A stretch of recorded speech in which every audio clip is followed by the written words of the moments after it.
Howdy, all you delicious people. I'm here today to review Raising Cain, the film from 1992. The film that doesn't go on and, coincidentally enough, tastes like chicken. Because the only film that actually does taste like chicken is Poultrygeist.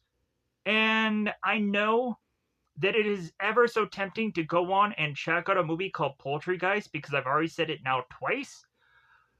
But really, you're going to regret doing so. You really are.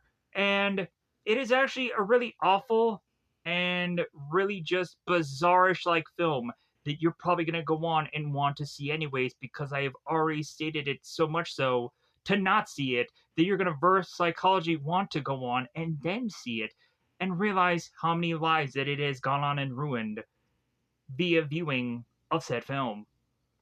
But so anyways, Raising Cain, the film, can quite often be confused with Raising Cain, the chicken restaurant joint. I had gone on and specifically searched for Raising Cain movie title, logo, and guess what? I found logos of Raising Cain, the chicken restaurant joint. Why? But then also, I would search for this movie specifically through the Wikipedia, and come to find out at the very top of the Wikipedia, there has to go on and be a disclaimer that, hey guys, just in case you weren't aware, Raising Cain, the chicken restaurant joint, has a completely different link, which is actually this one. I'm like, oh my god, Raising Cain the movie and Raising Cain the chicken restaurant joint, spelt differently. It's like a Mandela effect that you can't go on and have one be stated and then the other exist in separate things. Why? Why, I say, Google and or Wikipedia and me stating it now to you? Why? Why do these things happen? I am confused. Speaking of confused, this movie can go on and confuse quite often a bit of people. And so hopefully, via the way of which that I'm going to talk to you right now, I may somehow be able to clear up that confusion, because at certain times there might be people who are to be assumed dead who bizarrely to appear again as alive did. And you will go on to be like, what the heck? That person was dead a number of seconds ago, but then they're all of a sudden alive right here and now. What the heck is going on? So we come to find out within this film that there is some offshooting going on to main timeline. There are some things where you have to go on and re-explain through the eyes of Carter, the main split personality character that has multiple names and games that you have to go on and play around with to figure out who the F is going on within this dude. Because logically, this dude will go on and have you be like, okay, who was the young kid? Oh, that was Josh. Also the same dude. But then let's go on and let's get back to my point here. So we have this offshooting of needing to explain like Jenny's story. But then again, also, we then have to curve around and go into Carter / multiple personality character stories and then have them intersect into one another and put together a film here at some points in time. So here's what goes on within this film. Again, we have Carter here, who is also Carter, Cain, Josh, but then also young lad, and Margot, lady, Carter, and Bamps, which is an old man, but is also Carter, and I think that is roughly about it. And then also, in some certain seconds of time in this movie, maybe skirting around as Waldheim, or Dr. Waldheim. But then again, I'm trying to confuse so very few people at this point. Eventually that'll be figured out within main big fat spoiler stuff, and not quite here. So we'll go on, because Dr. Waldheim is actually her own person, but then again is to also be disguised Carter. So Clearing that all up, barely. So we have Carter, who is a multiple personality man, who is to come to find out that his wife, Jenny, is to have an affair with a guy named Jack. And so after going on and witness this beeffing, we have Carter that is split into these multiple personalities and start to go off doing some killing. Whether they are to all die or not is to be moot point, because eventually we have this story being that Carter slash multiple personalities is trying to kill all these women to eventually try to also go on and kill his own wife to plant all of these possible murders on a guy named Jack, so then Carter can get out of this scot-free. We also come to find that there is another other thing going on besides all of the murderers. There is also to be quite often some baby snatchings. And I now have to go on and state that there is also another movie that has raising in the title that's to also be dealing with baby snatching, and that, of course, to also be Raising Arizona. But again, Raising Cain and Raising Arizona, different films, just so we can make that clear. But again, baby snatching movies. So, now that I've gotten that out of the way, I've said all that now. This movie is confusing. I get it if it's not your bag, but I brag of the fact that I had at least gone on and seen this movie and somehow possibly enjoyed it. So, now to the coveted point where I would go on and need to compare this movie to a number of other things. First, right out of the gate, I would have to go on and compare this movie to the movie Split, because basically Split and this movie are almost one and the same. There are so many things that are familiar between the two of them to be like, oh man, there's an old lady. Oh man, there's an old lady. There are women getting snatched and or killed. Women getting snatched and or killed. Guy with multiple personalities. Guy with multiple personalities. So on, so forth. The comparisons are, dare say, there. But then I have to go on and also compare this movie to The Dark Half, which I've also recently reviewed on this channel, because the main personalities, honestly, are Carter and Cain, and then all the other kind of random ones kind of appear when they need to appear. But so, that is to be probably an easy comparison here. But then also, I would have to really want to compare this movie to Mr. Brooks, the Kevin Costner, Dane Cook movie that also I think has Demi Moore in it.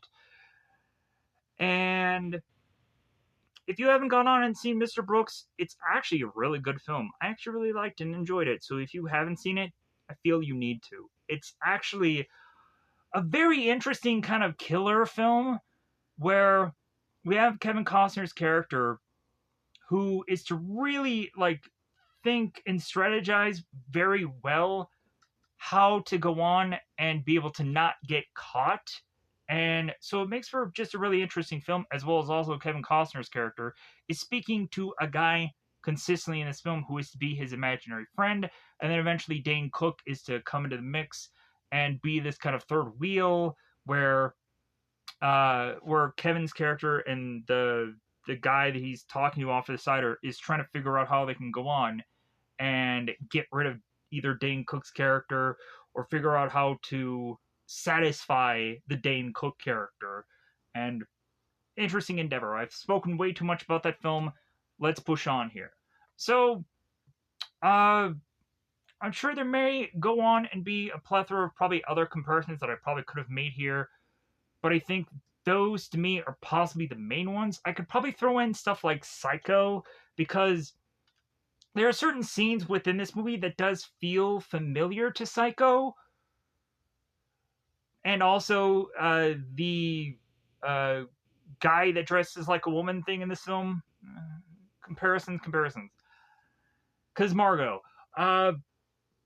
other than that, yeah, like I think I'm just gonna leave it at that.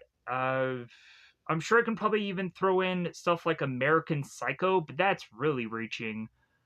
This movie also feels a lot like a romance novel, just for how it's just put together. And Jenny is to also have this just kind of internal monologue that is to be kind of done here. And I thought, okay, that was actually rather interesting to just kind of see that kind of thing being done in a film. Because I don't go on and see that enough in movies. I think I see that more in like shows than I actually do in movies, which is just kind of rather interesting. It's kind of nice to see that kind of approach. But other than that, I think I've gone on and stated I feel everything possible that I could probably go on and to have stated about this film without giving too much of it away. And dare say also, like, why is it in every movie that involves detectives or cops or whatever, why does there always have to be a retired cop in every single one of these movies? I swear to God, there is not one cop detective thing where somebody is not either close to retiring or they have already retired and they are wanting to come back onto the force. Why does this happen? Why is that a thing? Is the police force just such an interchangeable thing that we always have those stories? Or, like, does it just really help the story somehow to just have that one character always involved? It's so just like overly used at this point that it just no longer is to have me want to see anything to do with a cop detective thing in a movie. So I can just dodge that bullet for once. But so, let's go on and let me grade this movie. Let's go on and let me tell you where you can go on and see said film, because logically, this film is not so easy for you to just look upon in Google and say, oh, I can go into an app and watch this for free. Unless you go on to a Google Play Store and search for apps like Zelifonic, Zelivonic. You can see this movie as well as a number of other films for absolutely free. And a lot of those things will go on and probably be a lot of shows or movie exclusive stuff that are to be probably on Apple TVs or Netflix's or Disney Plus, whichever.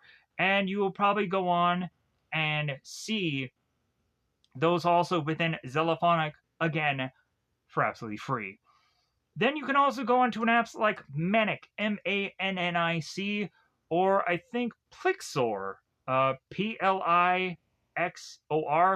Not quite sure if that app is to go on and legitimately have this movie, but like that is another app that you can go on and check out if you'd like to. But again, more than likely, the very first app that I'm going to dare in fact list to you, which is Zelifonic, is to just kind of be the end all be all. But regardless, check those things out anyways. So, the grading of said film.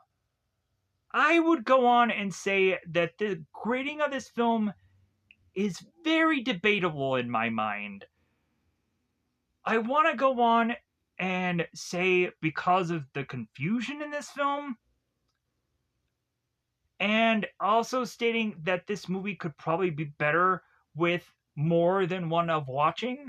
And I think I have gone on and seen this once before, long time ago in a galaxy far away.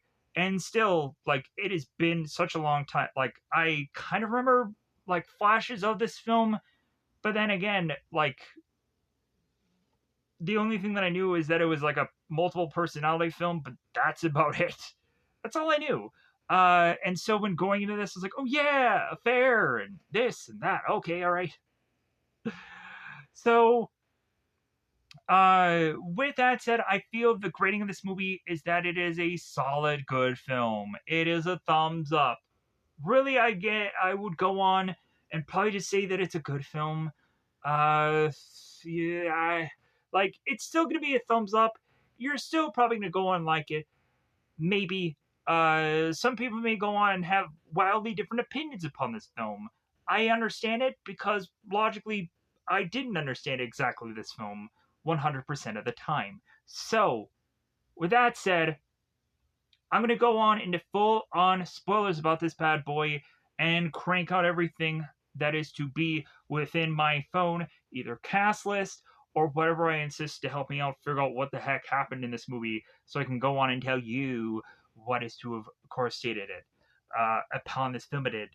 And so I have to state here I'm going to try as much as possible to try and avoid do doing too much of just dialogue to dialogue reading within this film. But then I feel also there are some times where I feel like I need to. But then again, like I know that is a time eater.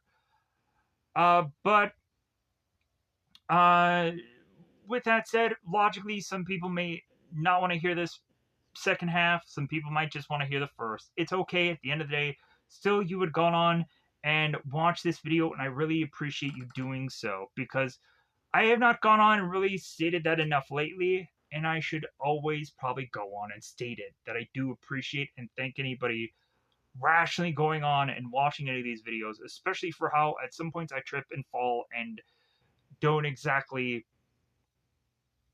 uh, review this the best perfect way of whatever because I realize that there are a plethora of other reviews that I'm like, God, like that did seem really like a train wreck at some point of the review. But at least I just tried it. It might have been really one of those movies where I'm like, man, like there's gonna be so much dialogue in this movie and it's my weakness. But yeah, like I'm trying. I'm trying some movies different Lee than I probably would just have easily gone and found and had a easy flow of to talk about. But here is where we are. So with that said, let me pause this. Let me whip this out. It is spoiler time. Spoiler time. It's about that time I'm going to spoil this movie. All right. So the very beginning of this film is to have Jenny making her way into a store that has a Valentine's Day sale. So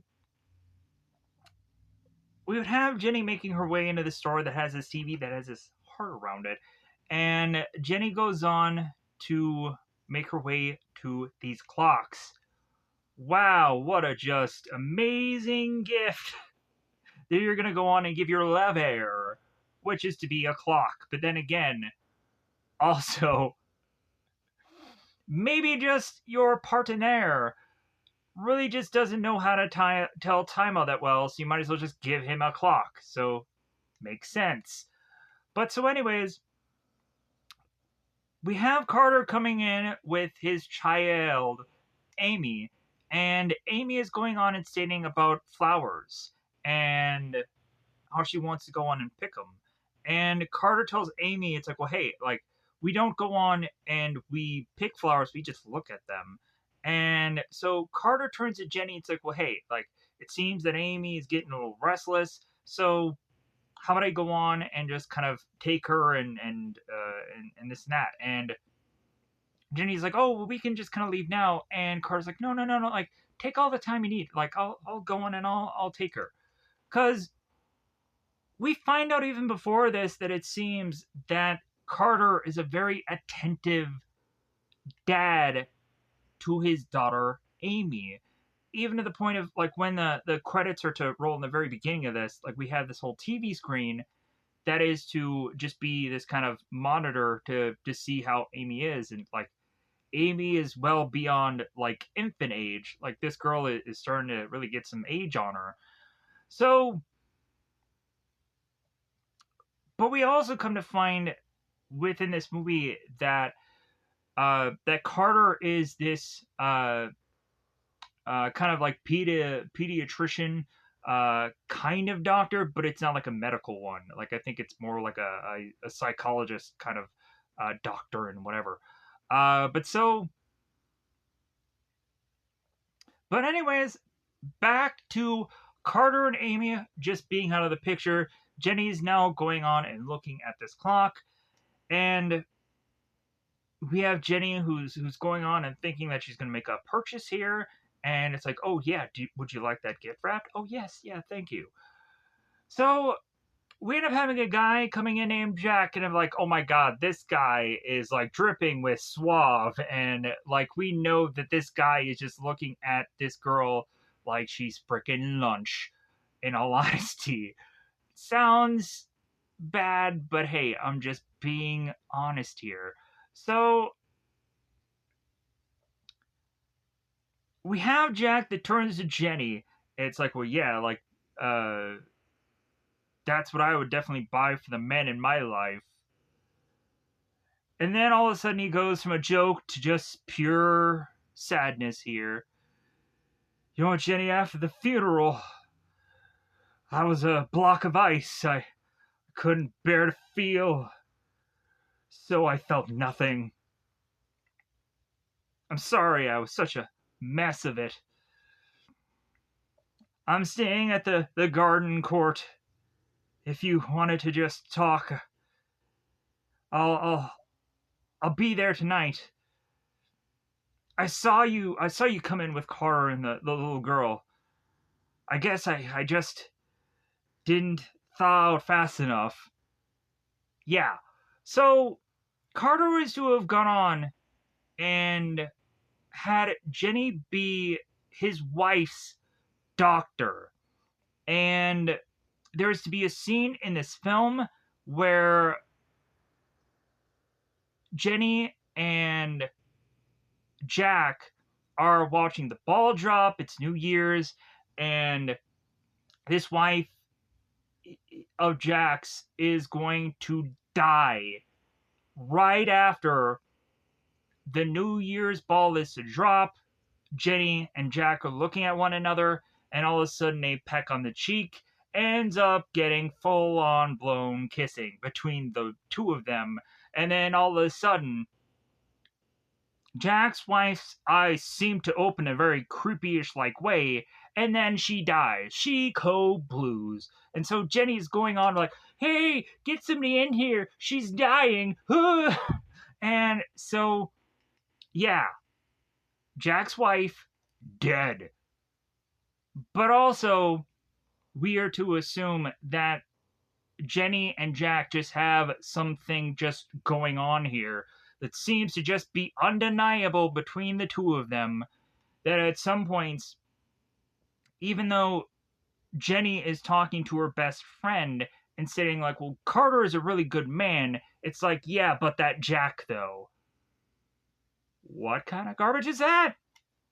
Anyways, so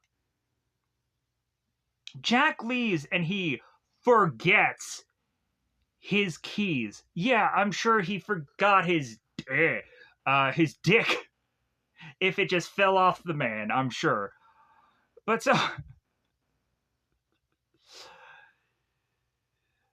Jenny goes on and looks at the watch and realizes that the keys are there. It's like, oh. So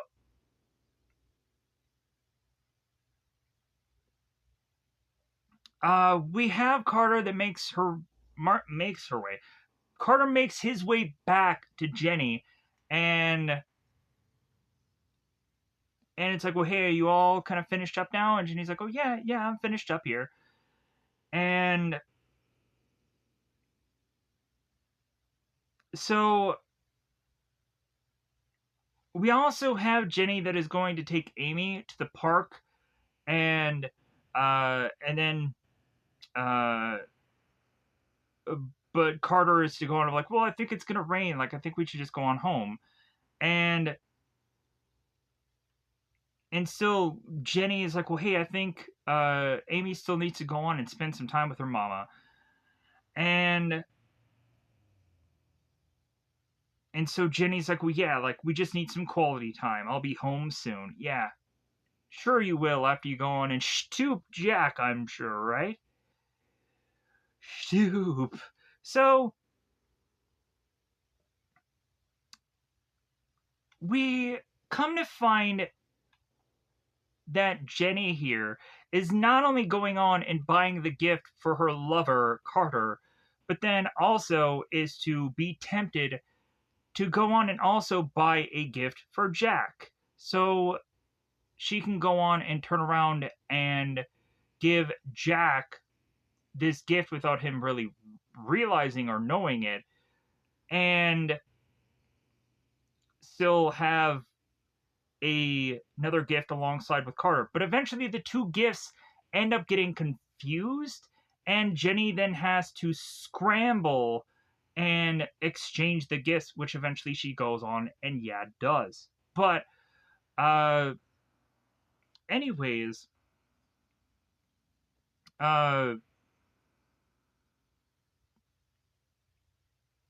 we have Jenny uh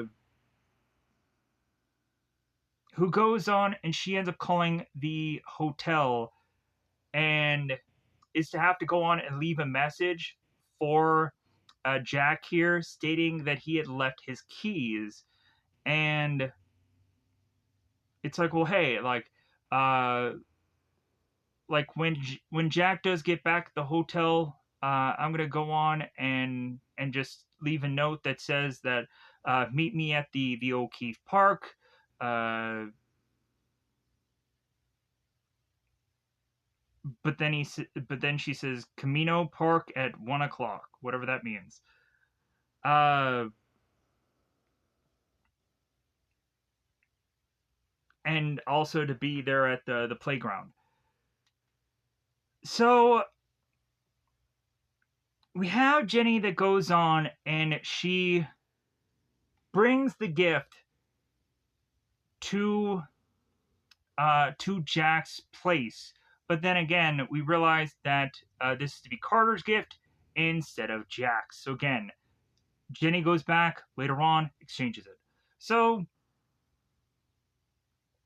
Jenny and I believe a a woman named Amy, or no, Amy, Sarah. Sarah. So Jenny and Sarah, Jenny is Sarah's, I think, best friend here, and they're kind of just talking here. So at the playground, Jenny talking to Sarah. Jenny, hi.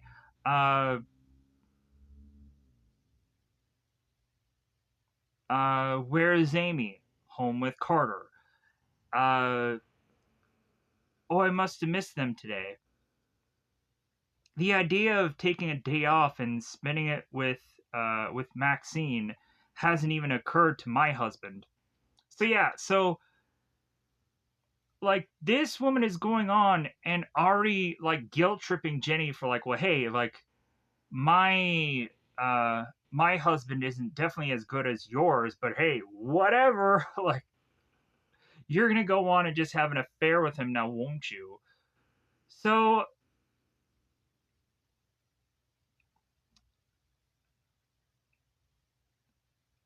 so Jenny then goes on and talks to Sarah here. It's like, well, hey, yeah, I saw Jack today. And Sarah's like, Jesus, I think he still loves me. Oh, come on, Jenny. Uh, isn't it a little late for that? He was so flustered, he forgot his keys. Yeah, I'm sure he forgot his keys. Uh huh, I'm sure. So I'm meeting him here to return them. All right, where are you gonna go on? Are you gonna just make it a boom da boom? You know, I hate to bring this up, but you are married to a perfect man, Jenny. Yesterday, out of the blue, he started to make love to me, and then stopped when Amy started to cry. So every time that Amy is to make some noise, Carter is to go on and be a very attentive father. And I think for some bizarre reason, that just really just either annoys Jenny or just finds it just bizarre, because Jenny then goes on here is to state it's like, well, not only is like Carter being a very attentive father, but then it also seems like Carter is also just kind of studying her, and that just kind of puts her off here. So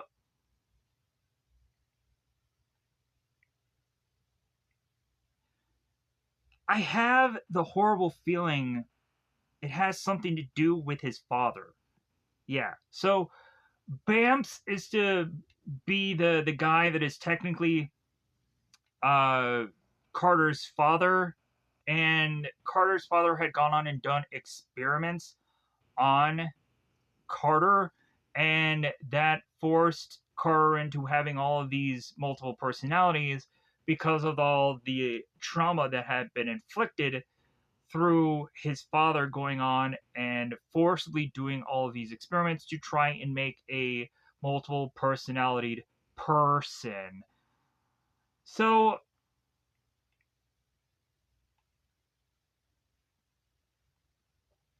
really, Sarah here is bringing home the fact that the only reason why Jenny is talking about Carter this way is because it seems that she's just trying to find some way to justify getting back with Jack. And Jenny says, I don't know, but we know where this is heading because, of course, affair. So Jack goes on and shows up, and Sarah turns to Jenny. It's like, whoa, like, he looks great. Yeah, he does. Uh, Definitely don't do what I would want to do. This scene right here ends up, I think, getting replayed more than once within this movie to also tie into what Carter is to have had in his timeline go on to eventually lead to this moment, which I'll go on and try to explain more as things occur. So, Sarah is giving Jenny the good luck, and she says thanks. So, Jenny hands over Jack the keys to his place, and he says thank you. Nothing quite as stupid as making a dramatic exit and having to go back because you forgot your keys. Fortunately, it was a rental. They sent me another set. Uh, uh, you're very good at dramatic exits. I'm sorry, Jenny. It's it's okay. I got over it. If anything, Jenny is to also have learned through the interactions between her and Jack to eventually become a more disemotional doctor, because specifically that whole ball dropping thing dropped a little bit more than just New Year's. It drops lips on one another, and again, that's what I'm kind of talking and tying in here. But so it'll eventually go on and lead to there being a little bit more than just that. That'll go on and have Jack and Jenny making their way into these woods, and they just start feeling and cupping and touching and thrusting and all kinds of things that doesn't really seem quite to be as graphic as I am to even go on and say that they are.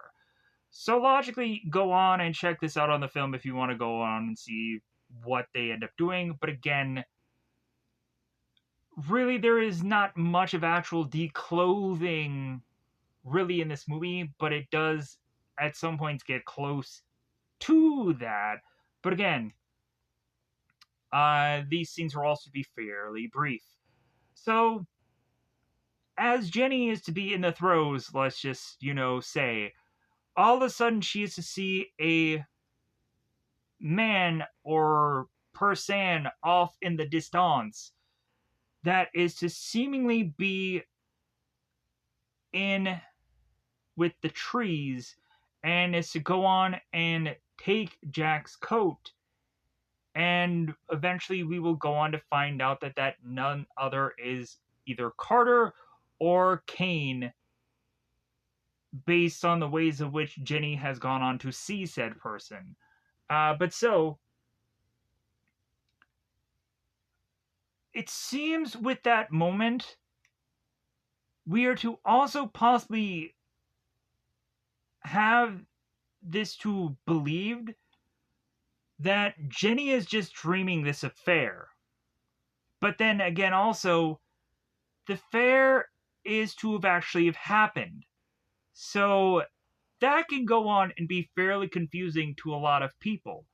But then also, we seem to have at some points in time some things that are to happen here that are to eventually be a dream sequence. Again, that being very confusing. There is another part of this film where Jenny is going on and getting into a car accident, which is to lead her to get stabbed in the chest. And again, that is to be ripped off or written off as another dream sequence. Very confusing in this film. But anyways, I probably should have gone on and stated that within the early parts of this movie, but I had forgotten. While I was going on and talking about this, made me realize that this stuff happens. So we have Carter, who is going on and again being a very attentive father to Amy. And so Carter ends up saying to Amy, "It's okay, sweetie. It's all right, baby." So in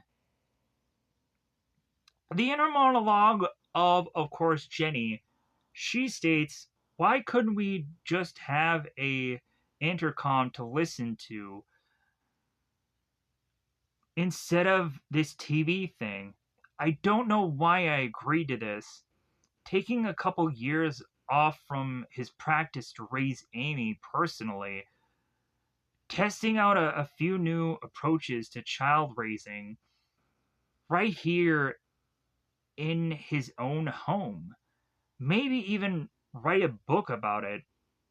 And the child psychologist stays at home playing house dad, and the child, or no, wait, and then Jenny, who of course is this doctor, goes on and she goes to work. And eventually, at some point, Carter then goes on to speak to Jenny.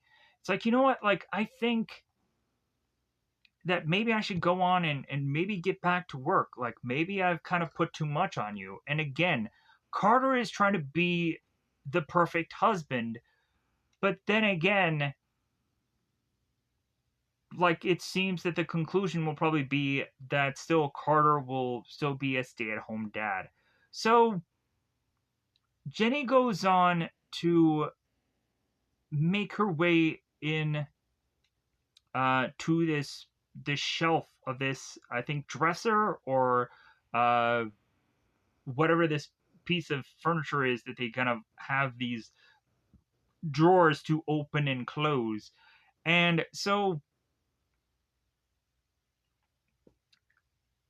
Jenny finds this Valentine's Day little gift thing and this Valentine's Day card uh, from Amy to her father, uh, dad. So then after that, we have Jenny, who is to have hidden who she believes is Carter's present and realizes that instead it says the word Jack on it. So Jenny realizes, oh my god, like, I can't go on and have Jack opening up Carter's gift. I need to go on and change this and switch it up. So Jenny then, in the middle of the night, drives her way to Jack's place.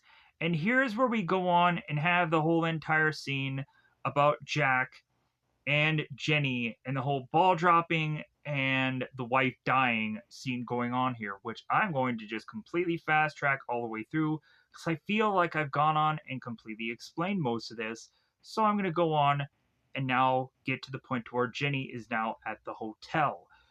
or wherever that this guy is to have stated in the early part of this film, where he is to have stayed. So, whatever that court thing was that he was saying before. Moving on, Jenny makes her way to open up Jack's room because it seems that still she has this key and sneaks within his room. So she goes on to open up this drawer, thinking that there is a present there, to find that there is nothing, and that all of a sudden startles Jack to then grab Jenny, thrust her into the bed, and here's where again they have this passionate making of love scene. And so she also is to give him this gift, which is to be the correct gift. And so, of course, Jack is like, "Oh, you came back. Why did you run away?" I don't know. I thought I saw someone. Where? In the woods. Well, he's not here now, is he? But there was somebody. There was a one. And now we probably have to go on and eventually explain who that at some point really is, because it won't be anytime soon, because Jenny is still going on and having her weird, uh, goofy remembering of things and such. I think this point here is also, yeah, this is the weird bizarrish dream sequence again. So we'll get into this. So Jenny is back at the woods, looking around, eventually again seeing Guy with coat, not knowing exactly who it is because it's way off in the distance. So Jenny then wakes up and she is in the bed of Jack and realizing, like, oh my god, I need to get out of here because Carter is going to realize that I disappeared. So Jenny ends up calling, I believe, Sarah again. And yeah, Sarah. So again, this bit of dialogue, Jenny, my god, are you all right? I was worried to death. Carter has been calling all night. Oh no. What happened to you? I was with Jack at the hotel all night. Look, I can't explain right now. What did Carter say? Uh,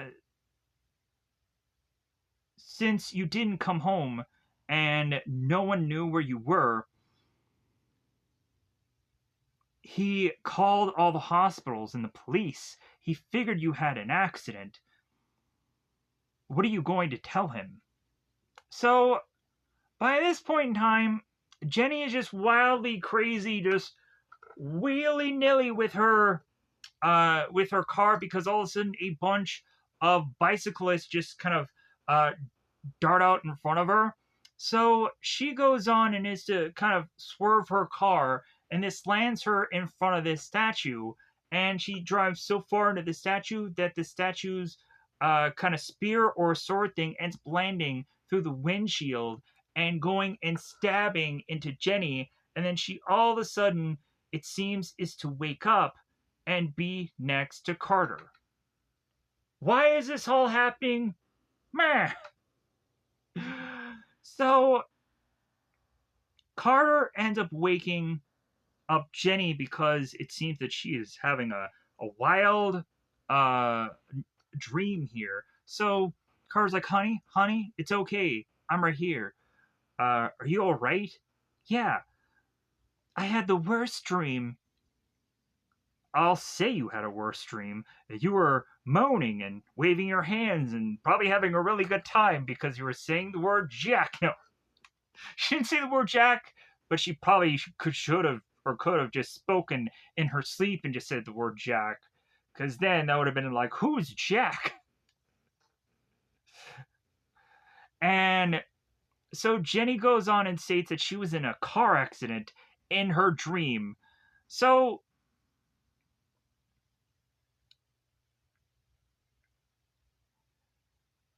like, so Carter just being again a very attentive husband is going to be like, well, hey, I'll get you a glass of water, huh? Like, would that be fine? So also in this movie, there is quite often a lot of times in the dialogue, especially once we get in the later parts of the dialogue, where uh where Carter is speaking with Cain, and then also I think when uh whoever Carter is at that time speaks to Doctor Windheim or Waldheim, the lady doctor that is having the wig. Like, there's a lot of times in those dialogue where they kind of repeat things like that one another had gone on and stated. So I'm like, man, they are really just padding out for time here. But also, I might be doing the same for how I'm to go on and say what I'm to state here. But I'm just kind of letting everybody know ahead of time of when I go on and do dialogue that might just sound like, hey, you just said that. I just said that. I did.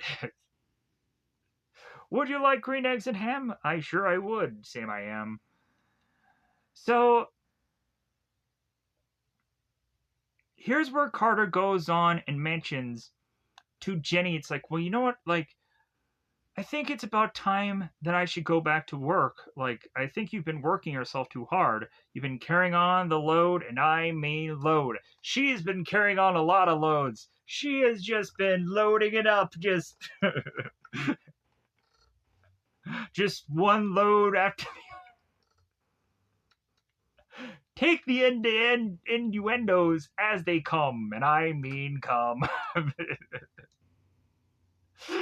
uh, and so Carter is just like, well, yeah, I think it's taking a real toll on you, and I mean, so maybe you should be rethinking this whole, uh, or maybe we should be rethinking this whole parenting arrangement. I don't think it's been fair to you. And anyways, one of these days, I've got to have to go back to my own practice. Maybe we could get a sitter during the day. Making it easy. And so all of a sudden we turn around and then have Carter finally get back to Jenny here. And this is where he takes the pillow and just starts killing her. But then killing her, not quite enough, because eventually Jenny wakens back up while she is being drowned within her car. And does she escape? Does she not escape? We'll find that out in the later part of this review. Rationally, there's probably a reason why I had to go on and say maybe she escaped, maybe she. If you've seen the movie, you know what I'm talking about here. So, but even if you have seen the movie, I'm grateful that you're going on and just hearing what I have to say, regardless. Moving on. So, we have Carter here that is going on, and he's at the playground with his daughter, and he's talking to a girl named Karen. So, Carter's starting to talk to Karen and like, well, hey, like, you taking off, Karen? And she's like, well, trying to. It's like, well, hey, do you need a hand? Would you mind? Yeah, sure, yeah. So, uh, Carter turns to the little kid, like, are you giving mommy a hard time? So, uh, Carter turns to Amy, tells him to say hi to Sam, vice versa. So,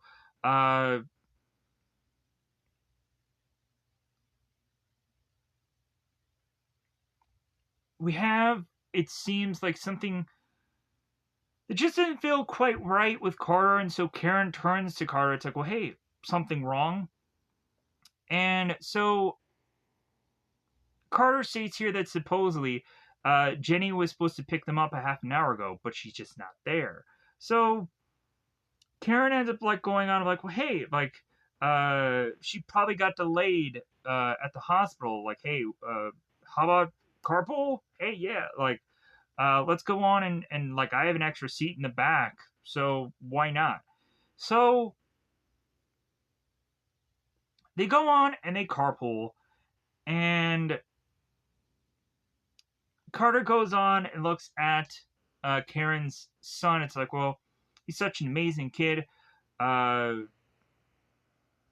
and Karen's like, yeah. Mm. And Carter's like, no, no, I mean it.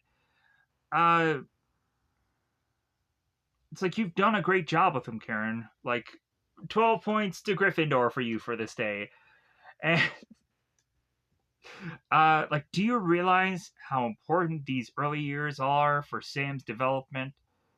So, and of course, I get all the expert advice I can handle from my mother-in-law, and that's what Karen states here. And we have Carter. It's like, well, yeah, I know what you mean. Like, I've seen her in action. Oh boy. Uh, and so Karen is turned into Carter. It's like, oh, so you have a know-it-all relative, and he ends up, of course, talking about his father. It's like, my father wrote the book on child development. Fortunately, it's in Norwegian. So going on and setting up uh, the accent of which that will eventually be prominent within Carter's father, which when we'll get to that will be there. So and so Karen is like, well, what does he say on the subject in English, please? And so uh,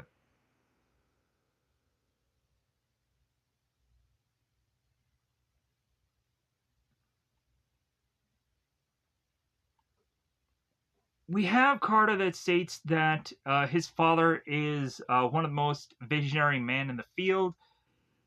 He heads a child development clinic outside of Oslo, my bad, Oslo. And so the reason why he's going on and stating all of this is eventually, since he realizes that Karen does have a child here, his father is to go on and have this clinic for child development and wants this kid to be a part of this trial. And Karen is looking at Carter. It's like, wait a minute, like, you want my child as some guinea pig? Like, no one would go on and agree to that such thing. And eventually, the further and further that they start to talk here, it feels that more and more Karen is not going to go on and be involved in this. And we start to all of a sudden have, while Carter is consistently talking, him sneezing, sneezing. And eventually, by the time that he finally goes on and does this, what is to, of course, be this one last sneeze, he sneezes seemingly right into, uh, of course, Karen's face. And all of a sudden, she is to go on and realize that this sneeze had got in her face, and she is to like say that she might have gotten some dirt in her eye.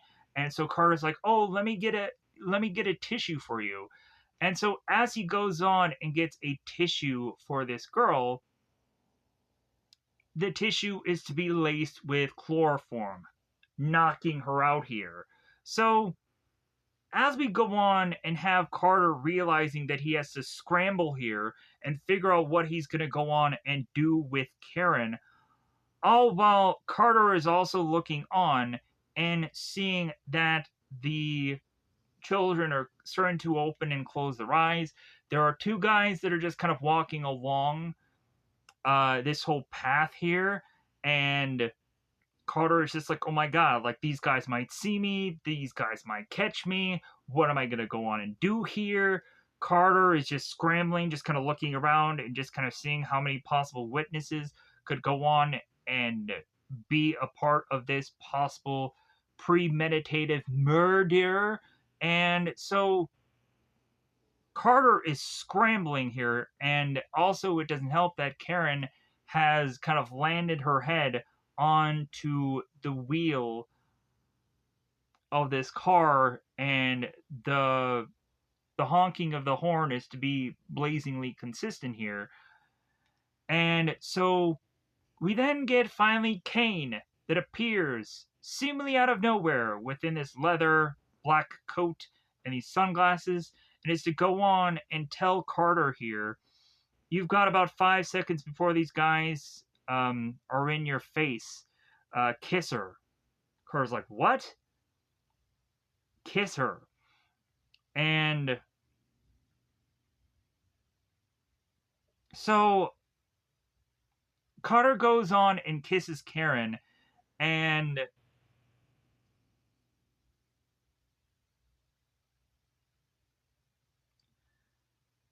so Carter then turns to Cain after the two men are to walk by, and Carter is to ask Cain, it's like, oh, hey, when did you get out? And Cain is like, move over. So, oddly enough,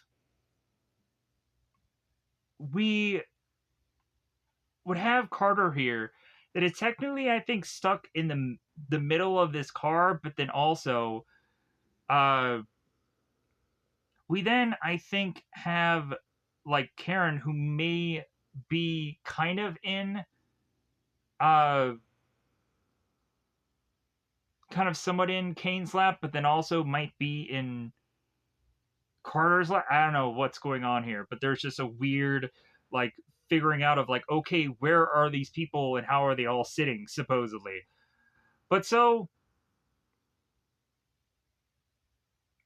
we have Kane going on and he's saying, "Isn't this pleasant? Uh, we just gotta uh, we just gotta sit here all day. What are you doing here? I'm saving your ass. That's what.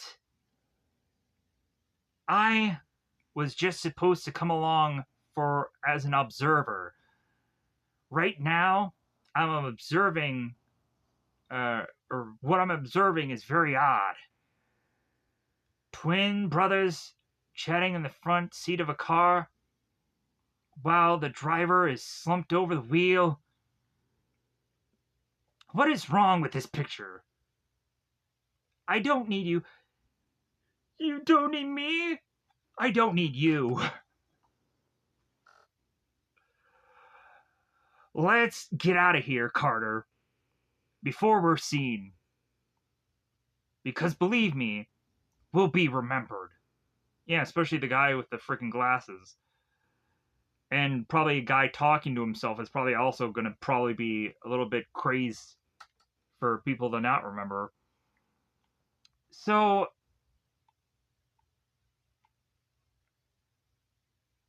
Kane is going on. I'm like, you can drop me off at the next corner. I could use a drink. Don't follow me anymore. Don't follow me anymore. Ugh. Stop it. Stop it. Ugh. All right, all right. Jesus, oh Carter. You're a thankless dope. I was trying to help, which of course I did. I was only trying to, or no, wait,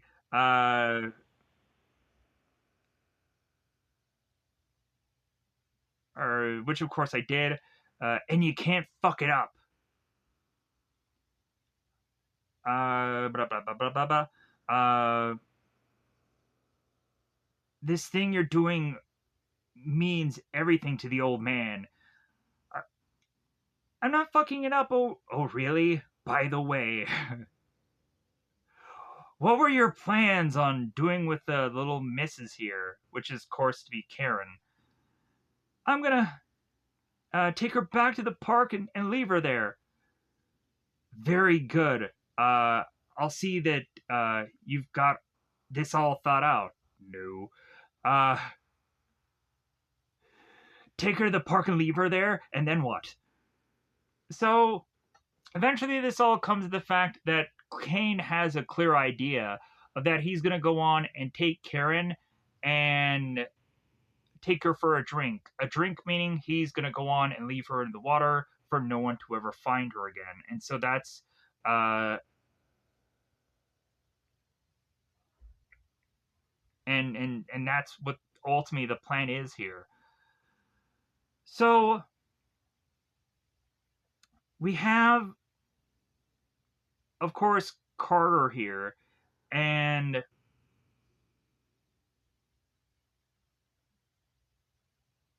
so he goes on to put the girl in the trunk and is to eventually take Amy and put her in the house. And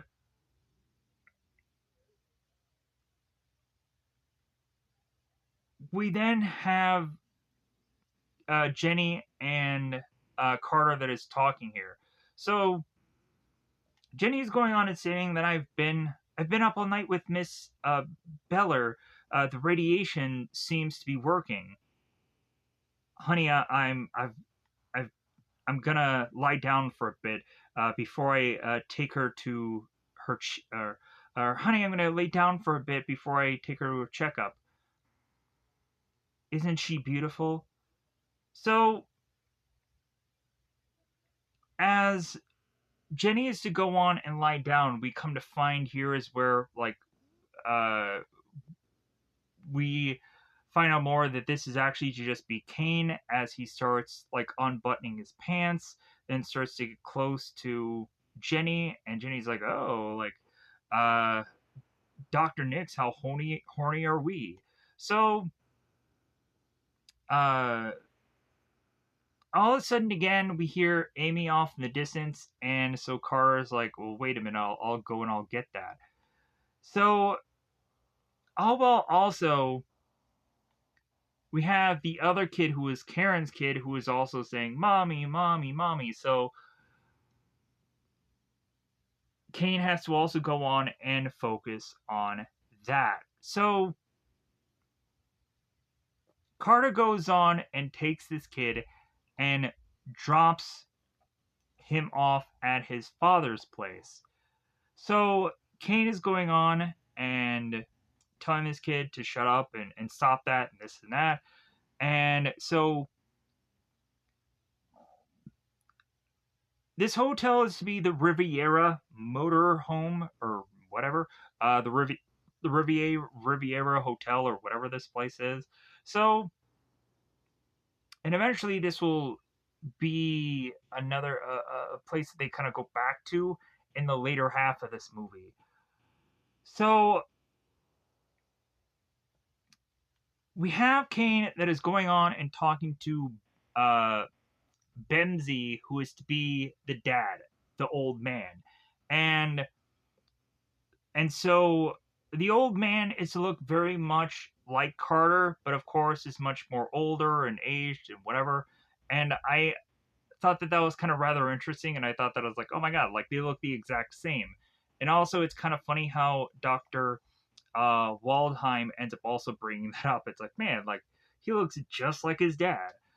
And so, but again, Kane and Bamsy or Bamps are talking here. So uh, Bamps is like, I was afraid of this.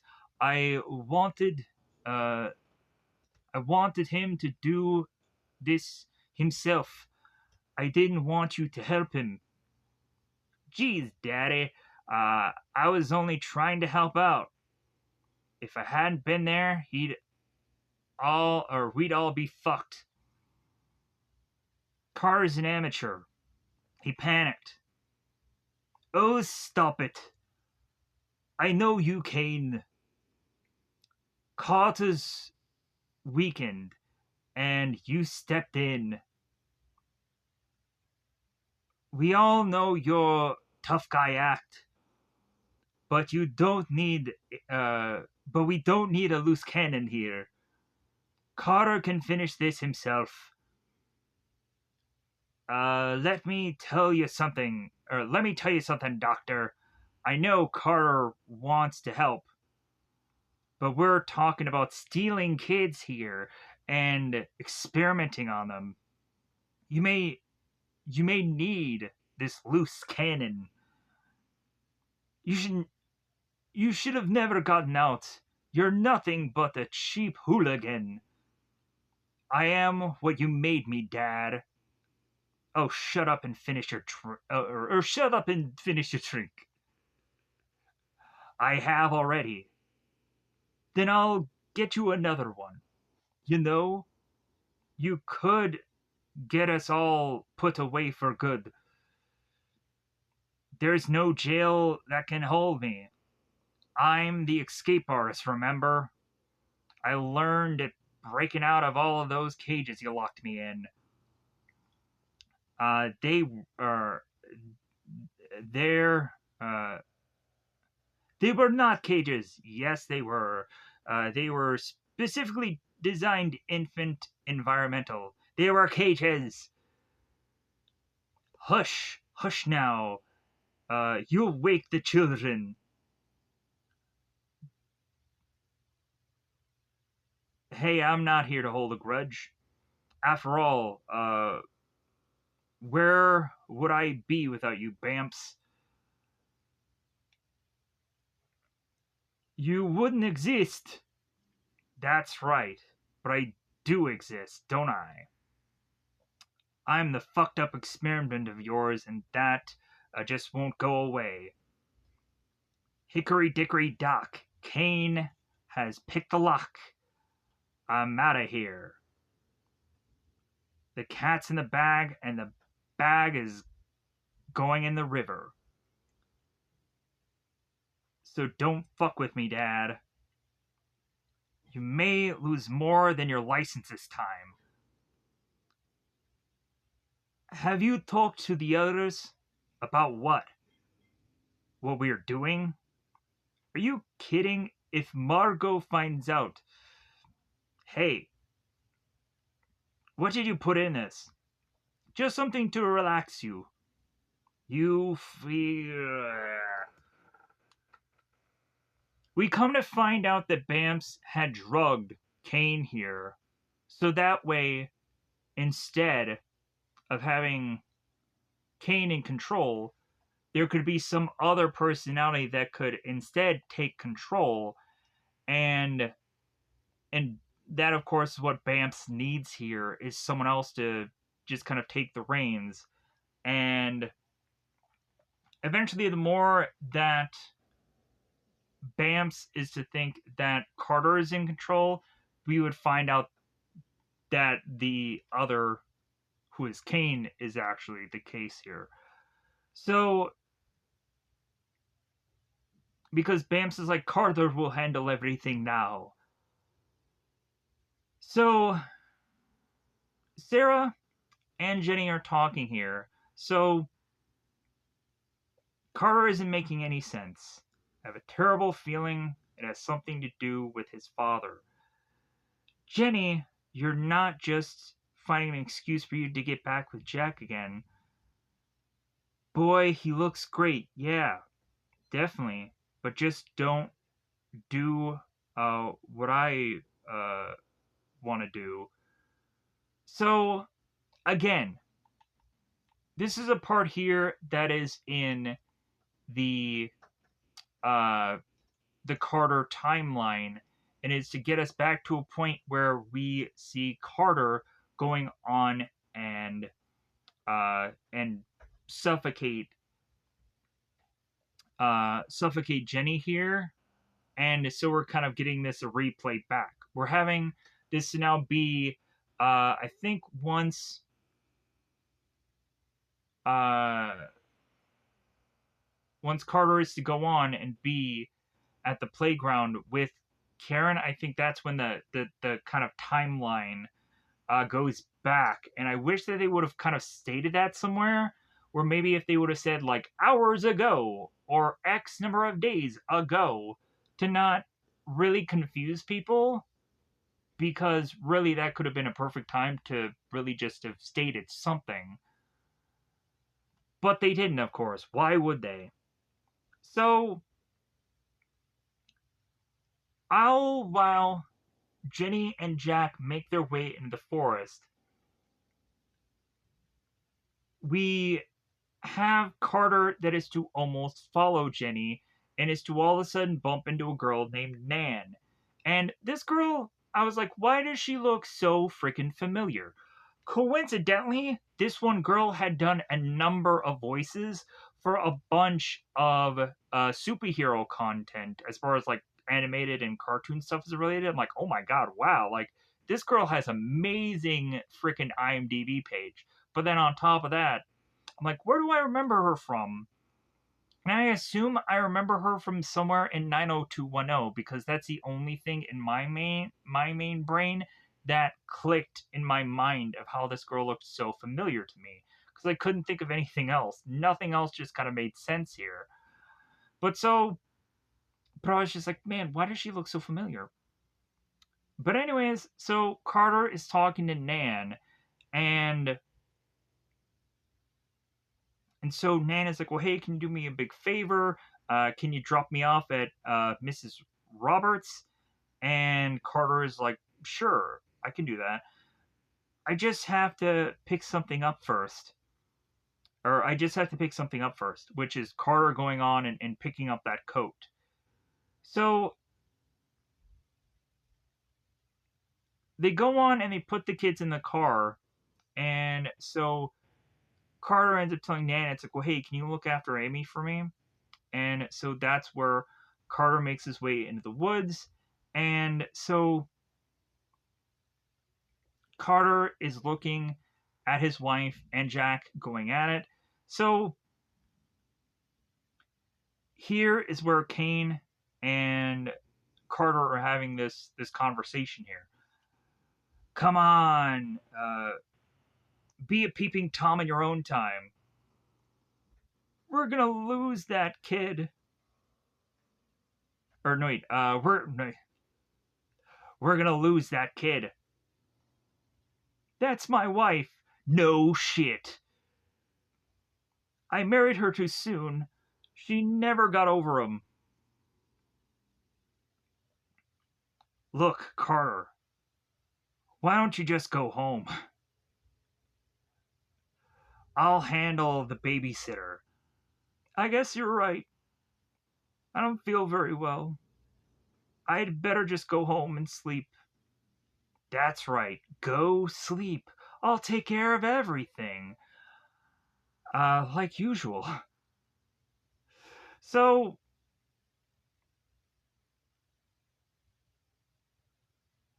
until this whole mess is cleared up. So, we turn around and now Cain is now the main man here. So,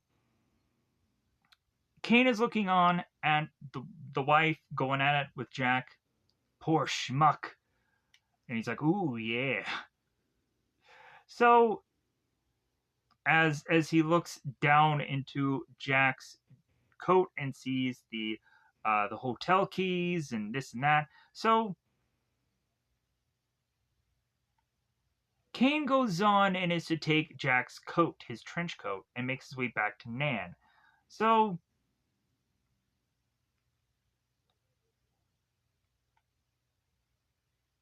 we have Nan that goes on is talking to Cain here. It's like, well, where'd you get that neat trench coat? I copped it.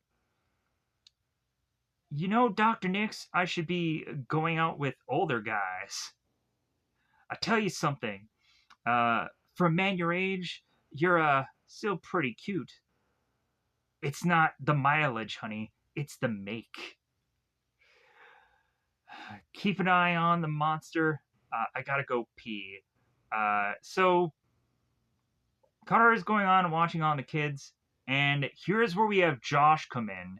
This is the other personality that is to be the youngest out of all the other personalities, and this is to, I guess, be Cain's inner child here. So Josh is going on and looking at Cain. It's like, I know what you're going to do. It's a bad thing. I'm gonna tell. Get out of here, kid. Runs off. So Cain goes on, murders Nan, puts her in the trunk, and is going to leave a little bit of the scarf out of the car. And the trunk is to have been Jack's car, not Carter's car. So, like, this is eventually going to lead to Jack being thrown into jail so he can, of course, be the rap of this murder. And then uh, Cain now having blood on Jack's coat, and Jack never, I guess, notices that. Cain goes on and is to put the coat back, and I guess probably get discovered by Jenny here. And then we fast track now back to uh of course Carter or Cain, who is murdering his own wife, putting her into a car and leading her into the drink, the water, to then have her drowned. The only problem is that the car doesn't fully immerse into the water or go into the water. All of a sudden, there seems to be a bit of light that is coming in, and the car is still not going fully into the water. And then all of a sudden, we even see that Jenny is like, "Oh my God, Carter, help me, help me!" And she's starting to more and more drown as she asks for help.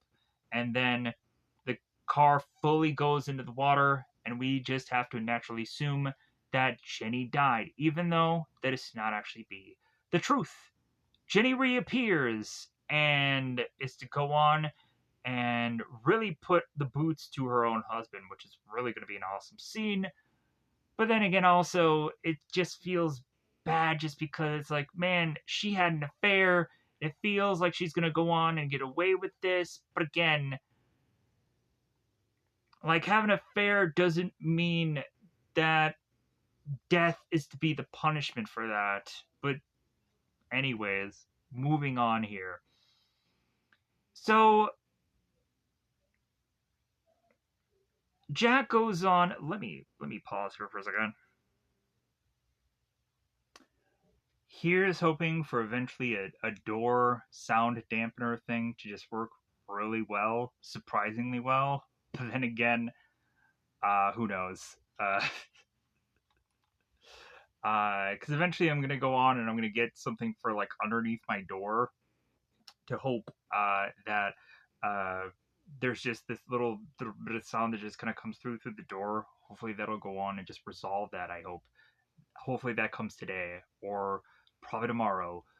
But either way, let's go on and get back to this. So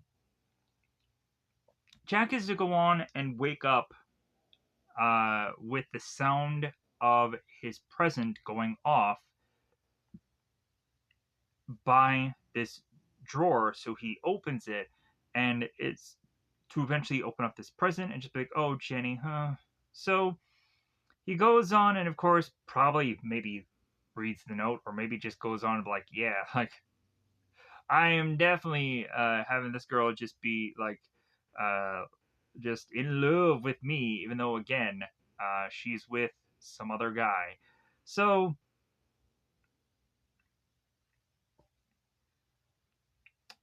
we then turn around and we have Carter.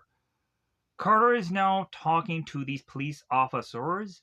I believe one of them is Lieutenant Tessie, and one of them is Sergeant Callie, I believe is what they state in IMDb.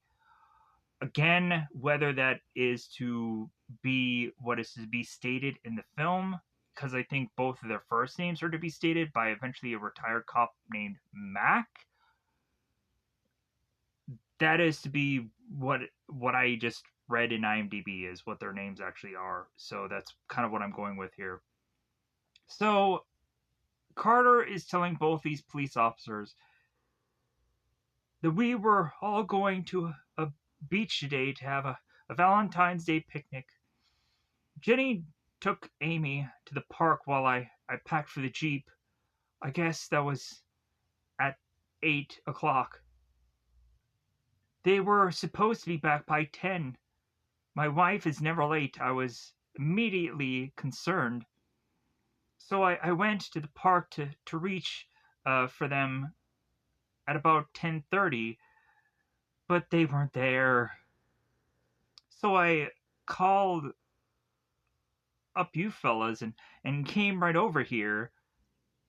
Dr. Nix, I'm sorry to say, uh, we've had a few other disappearances from this park. And judging from your description, your wife and daughter were likely candidates. We don't know. You mean they might have been kidnapped?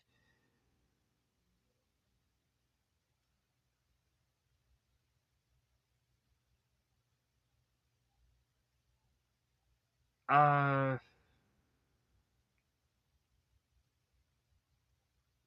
did you ever notice anybody that didn't look right? Uh, another man or woman that seemed to be hanging around? Wait a minute, there was somebody, a man. I remember this guy never goes on and never has a kid with him, and so that goes on and just makes him suspicious. And so they go on and they say like, well, hey, like we do have this sketch artist. How about you go on and how about you go and you talk to this sketch artist and you give us a render for this guy of what he could look like. So as the guys are going on and picking up the phone to get this sketch artist ready, we immediately have Carter, who is to, I guess, still be Cain here, just be like smirking, like, like you guys fell for it, hook, line, and sinker. So Carter then goes over, and here is when we transition Mac in, this retired cop. And so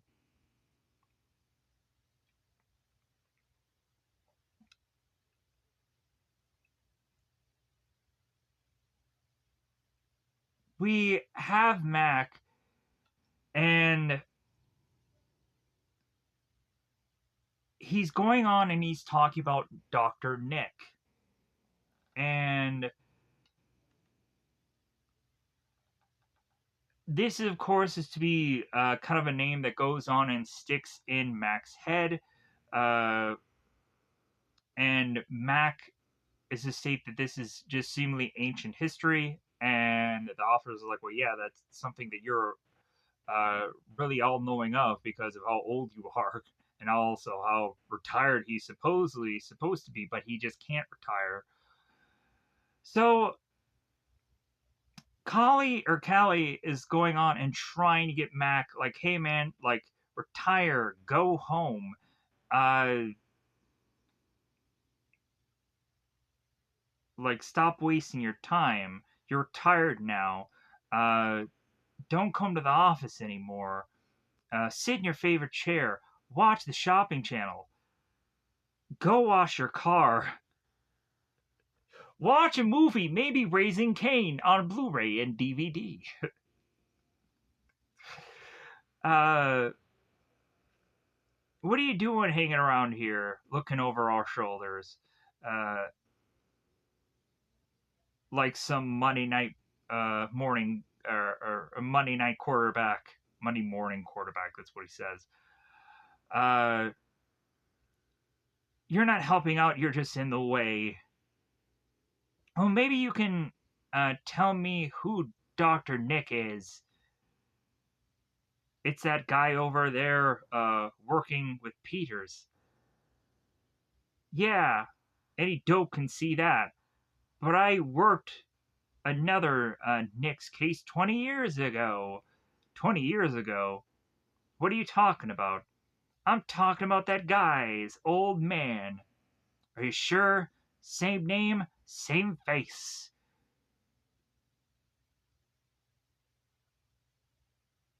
So, what did this Dr. Nix do? We got an anonymous tip. He was buying babies. Babies! I remember we caught him with five. Five? Was he starting a basketball team? Who knows? what was happening to him, or so what was happening to him. After he got convicted, he jumped bail and left the country. He was Swedish or something. We couldn't extract him or expedite him, I think is what they say. Uh, Great. Thanks for sharing, Mac.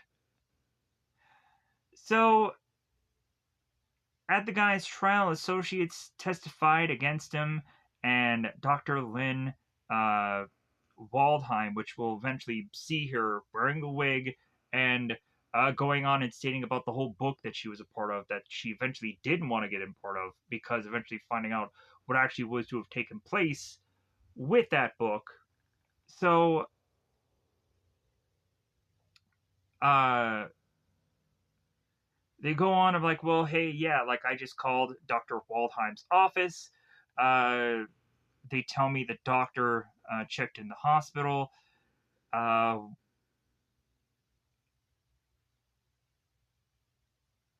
and that she's also been dealing with cancer, hence why she's wearing the wig in this movie, because she's been dealing with cancer. Uh,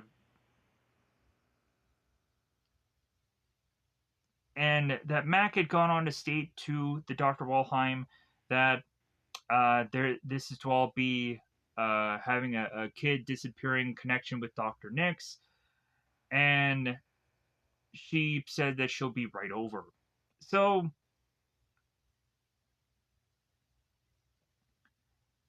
the two of them are looking at Mac here. It's like, okay, well, I guess this is just retirement for you, huh? Just meddling in our case. And so like so the sergeant Kali tells Mac here, it's like, you know what, like if this is really retirement, then maybe I should just have a heart attack right now, because like like like really, like I guess there is no like afterlife after being off the force, it seems. So Mac is like, well, I can never retire, so I don't. Uh, and so they're like, well, hey, consider yourself back on the task force. And it's like, well, hey, do you guys mind?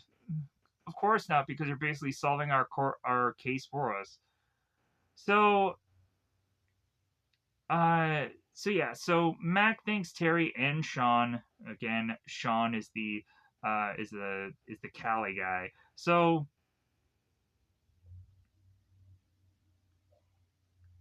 Terry is going on and saying how this seems to be like just a slam dunk case, like father like son. Uh, just because the father is a nut doesn't mean Carter has to be.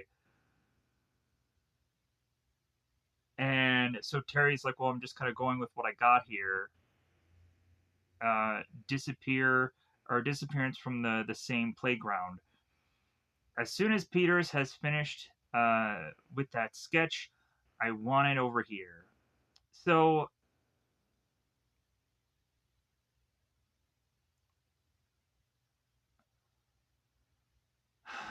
we turn around, and by the time that the officers are leaving, that's when they bump into Dr. Waldheim. So Waldheim is going on and looking at Carter here, and she's like, "Oh my god, like it looks just like Dr. Nick." And so as we have the two detectives and Mac that is kind of in the background here, but he doesn't have much dialogue. They're going on and they're taking Dr. Waldheim and they're kind of just taking her all over the gosh darn place, because there's so much dialogue for the three of them to have to go on and talk about here. So in Cliff Notes like fashion, Dr. Walheim is going on and talking about this book that she had gotten involved with, The Three Faces of Cain. And so, come to find out, uh, both Dr. Walheim and Basum had gone on and done this book together, that she was to find that Basum had been dealing with this patient who was just to be called Cain, and was getting this multiple personality bit of information from Basem because she wasn't having any real correlation or real one-on-one connection with Cain.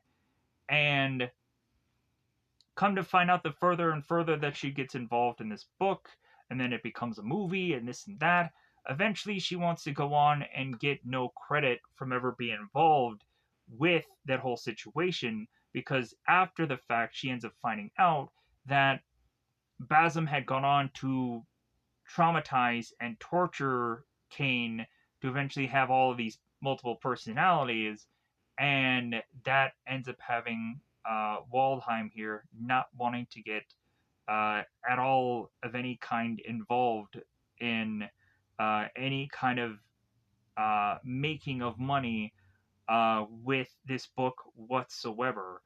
And so that ends up being, in a nutshell, what all they just kind of say here. There probably could be a lot more.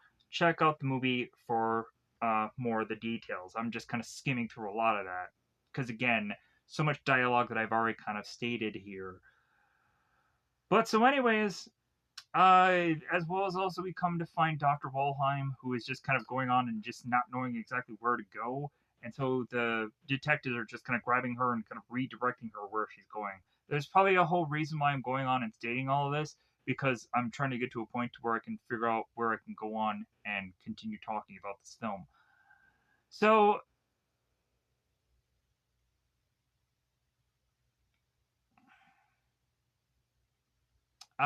so they're in the elevator, and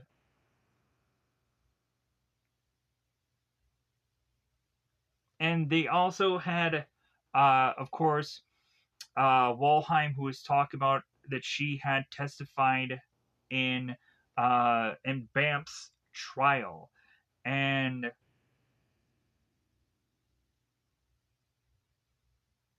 Dr. Walheim uh, was like, well, yeah, like a man like that should be in jail. What happened to Cain? Only Dr. Nix knew that.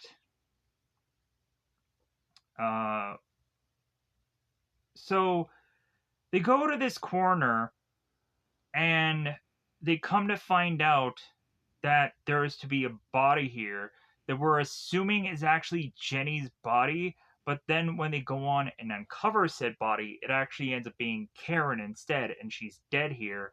And the morgue is going on like, man, you should really look at her face.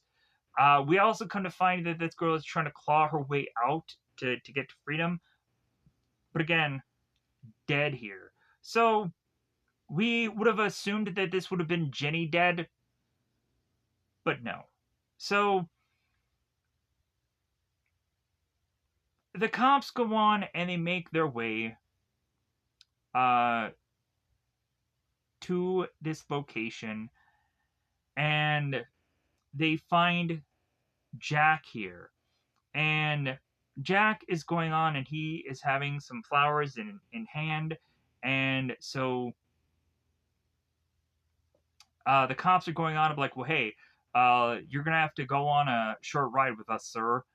And eventually, when they go to make their way to Jack's car, we have we have Tessie, who I believe notices there is a little scarf that is hanging out of his trunk, and so Tessie's like, "Well, hey, can you go on and kind of pop the trunk here?" And that's of course when they see the body. So Jack at first is like, "Well, hey, I have nothing to hide. Like, hey, like go on and just kind of look through my car if that's what you really need to do here."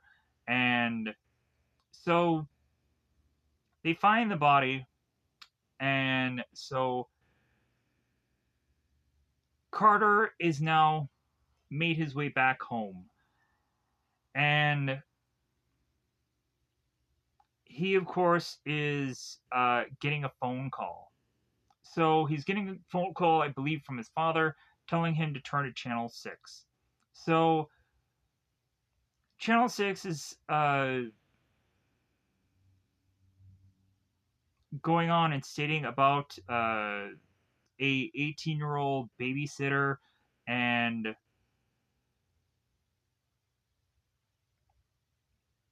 and Basim is saying like, "Oh, you're a good boy, Carter," uh, and Carter, who is actually Cain here, is like, "Oh, thank you, sir.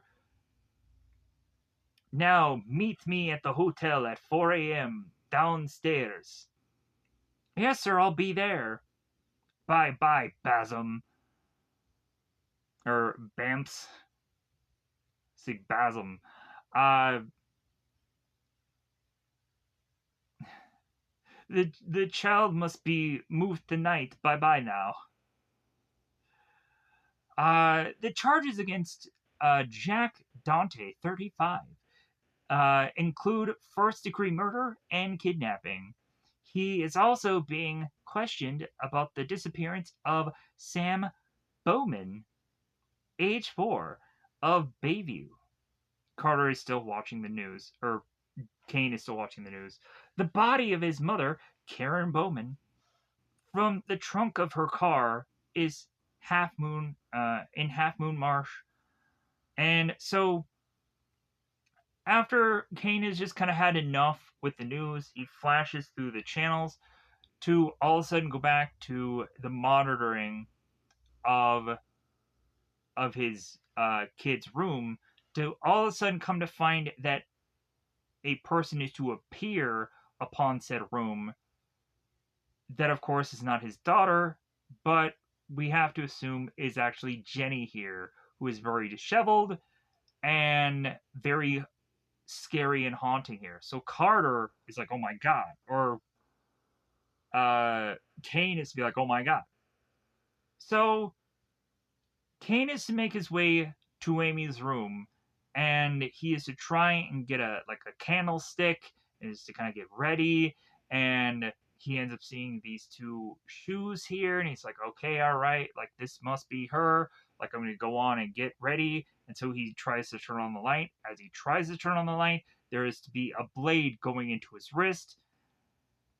Cain falls over. All of a sudden, Cain then becomes Carter, and so Jenny is now telling Carter, "Wake up!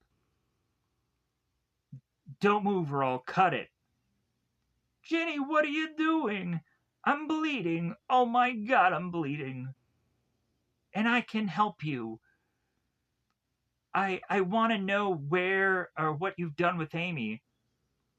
"Amy, what are you saying? I want answers, Carter." How could you let me drown like that?" "Uh, what's happened? Was it because of Jack? Or was it because of Jack? You saw me in the park together, didn't you? And you got him arrested for what you did. Help me, Jenny.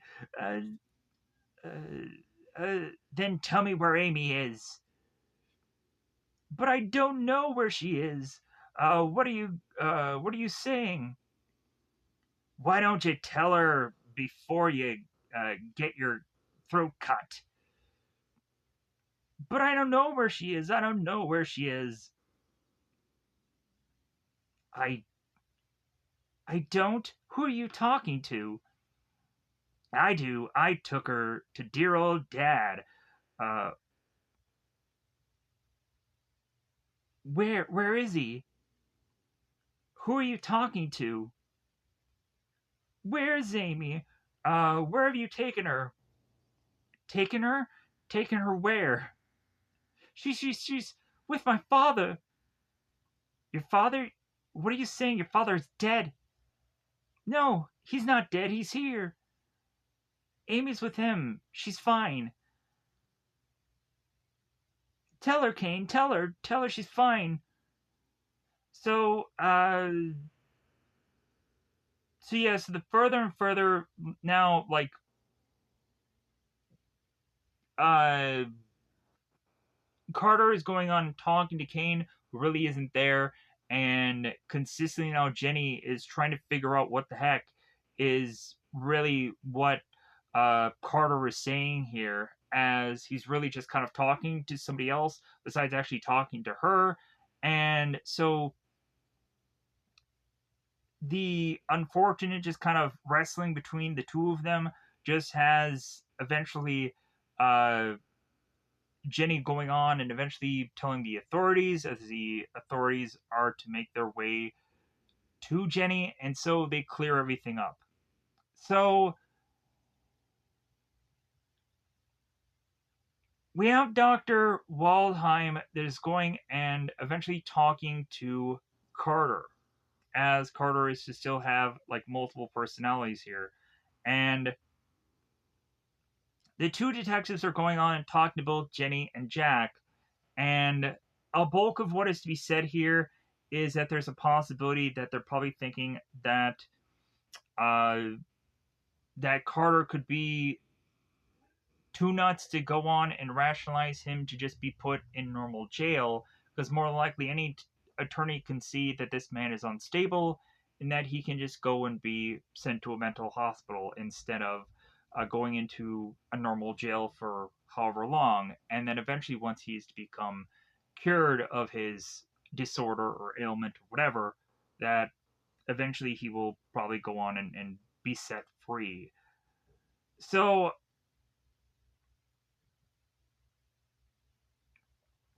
uh,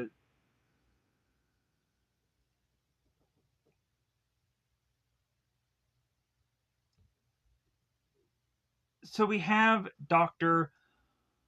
Waldheim who comes in, and she ends up stating it's like, well, Carter is Cain and Josh and Margot and God knows who else. Uh,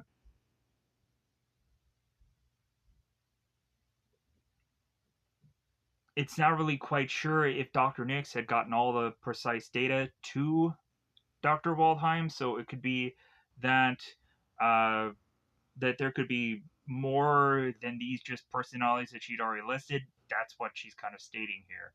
So, and also reiterating that that Carter's father had traumatized him so much so that he had these multiple personalities. Then, uh,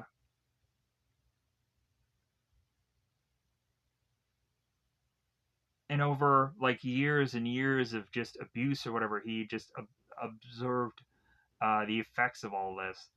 So, um,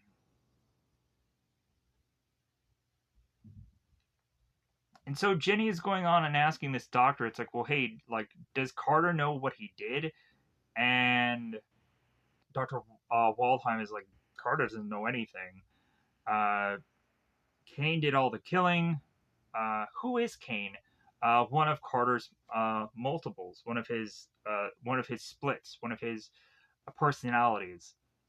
Uh, and some points in time, certain people who are actually, uh, it seems, multiple personality disordered people. Some people go on and they call their other personalities alters.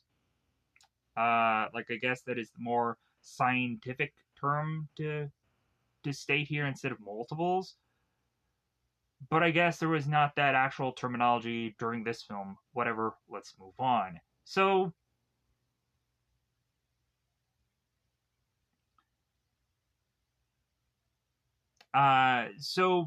we're really kind of setting up here that whenever there was to be bad to be done, Carter had blacked out and Cain would take over. So it's just kind of this weird kind of switching of things when it seems that it would have to be whatever the body is to realize to be best suited for certain personalities. That's when things just appear and arrive and whatever. And it might be stress related, maybe it might not be stress related, who knows. Uh,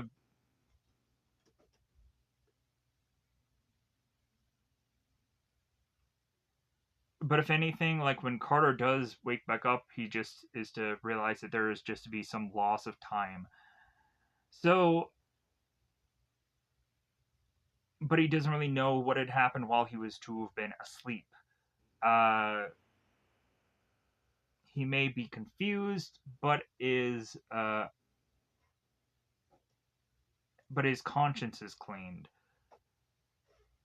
So Jenny is to go on and ask Wallfield. It's like, well, how do I find my children, or how do I find my child, and how do we find the children? Carter doesn't know where they are, but one of the other alters may, and so like, okay, well, how do we talk to them? Hypnosis is faster, though not always the most prudent method. Yeah, like when you have hypnosis, like you're gonna go on and just kind of get whatever alter that you can get. Like I don't think it's anywhere just kind of faster to really get those alters, because you're still gonna kind of be forced to just get whoever comes to the light or comes to be first. But anyways, uh, the detective is Tessie is like, well, hey, we gotta find these babies now, and it's like, well, hey, you need to go on and you need to get to an absolutely quiet place and kind of work on Carter. Talking to Waldheim here, it's like, hey, you need to hypnotize this guy and because we don't want any little coffins here. So Cain talking to now Carter here. She doesn't care who she f's or where she does it. I'm not gonna let that loving wife of yours sell you down the river. I'm not gonna let no wait, once we get out of here, we're gonna put that two-timing bitch in a box she'll never swim out of. You remember that lady cop with that rat nest of a hairdo that brought Waldheim her coffee? Take a look down at her feet, or take a look down at your feet. Don't be obvious about it, Jesus. Keep your head down. Now reach down. So Carter is to look down here and is to find that there is a bobby pin on the floor that it seemed that this lady cop had dropped, and that is eventually going to help Cain be able to escape where he is to end up when he starts going on and talking to Waldheim when they're in this whole hypnosis thing. So we then transition to Waldheim that is going on and hypnotizing uh, Carter here and telling him, okay, you're awake now. So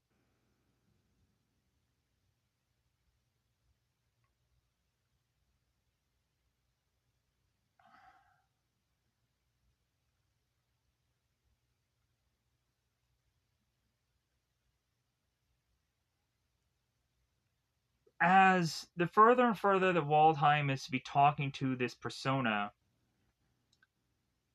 we come to find out that the first one that she talks to, the more and more that they have the interactions together, is not actually Carter. And so Waldheim is going on and asking, like, okay, well, if you're not Carter, who are you? And so we then have Josh, who's taking the light here for a minute. And so Waldheim is asking Josh, is like, okay, like, so where is Carter? It's Carter's inside.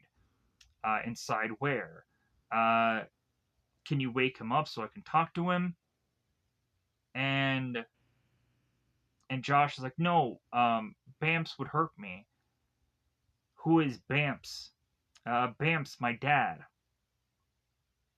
But your father isn't here anymore. He's dead. No, he's here. I gotta go. Your father isn't here now, Josh, so you don't have to be afraid. He'll hurt me. No, he can't hurt you now. I won't let him. I promise. Yes, or no. You promise? Yes, I promise. How old are you, Josh? 7.5? Why are you the only one who can talk to me? I don't know. Why are you here? I don't know. Well, try to think why. What is the last thing you remember? I was playing on the playground, a playground. Here's where we show actually Josh in the flashback and he goes on and he's talking to Cain, and he tells him about the whole like, well, hey, like I know what you're doing, like I'm gonna tell, and then Cain kind of shushes him away and he disappears, and then the next thing that he remembers is being here. So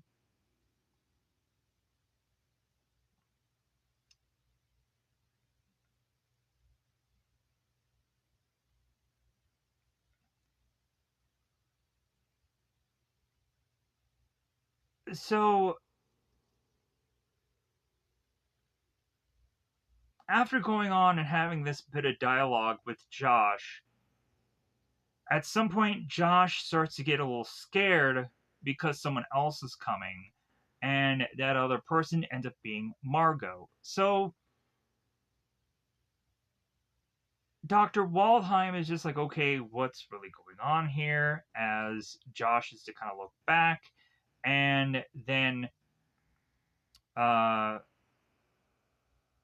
Josh ends up kind of sitting his head down and then picking it back up, having immediately Waldheim is like, oh, is this Josh? Is this Carter? Who is it? And so, is this Margot? And Margot's like, mm-hmm, mm-hmm. So, of course, Waldheim is like, well, like, do you know where the children are? And it's like, yes. And Waldheim is like, where?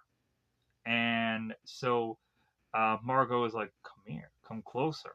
Waldheim makes the mistake, come closer, and Margot headbutts Waldheim, knocking her out. As Margot is to change into Cain here, Margot is to Margot is to give time to Cain, and so Cain now tries to go on and escape here, and ends up disguising himself as Waldheim, and then Waldheim ends up waking up, and then she has no uh, wig on her head, and she's kind of declothed here, and we also see Cain's clothes that are just kind of placed within the room. So Jack is somewhat kind of sleeping in the precinct here in the station here, while Jenny is having a smoke. What we assume is Dr. Walheim, but is actually to be one of Carter's personalities escaping. We have Jenny calling out for Dr. Walheim. It's like, well, hey, do you know where Amy is? Like, did Carter say where she is? And we just start to have supposedly Carter Doctor or Cain Doctor Walheim escaping, going into this car or cab, and Jenny following without even a thought of like, hey, maybe I should probably tell somebody this doctor is just leaving and it doesn't make any sense. So Jenny continues to follow Dr. Walheim, and so Dr. Walheim makes it to the Riviera uh,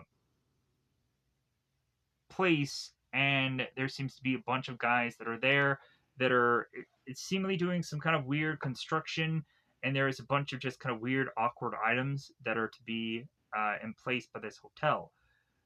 So Jenny goes on and she calls the police and tells them where she is at. And they eventually come to find out that Carter has escaped. And so we have this supposed Dr. Walheim slash Carter persona that goes into this elevator, and eventually Jenny follows suit after. And so Jenny is to go on and get this knife out of her purse, thinking that she's going to have to go on and fight against this person, to instead open these elevator doors to come to find that Bamps is to have Emma in his arms. So Bamps is to go on like, oh, this is my daughter-in-law. Uh,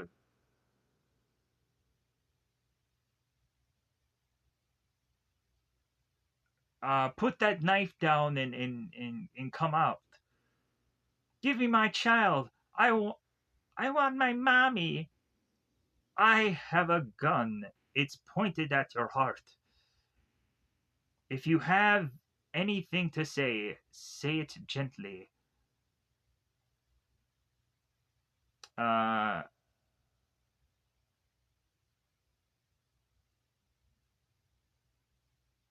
I don't want you.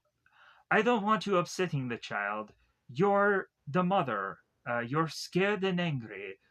And if looks could kill, my dear, I would be dead.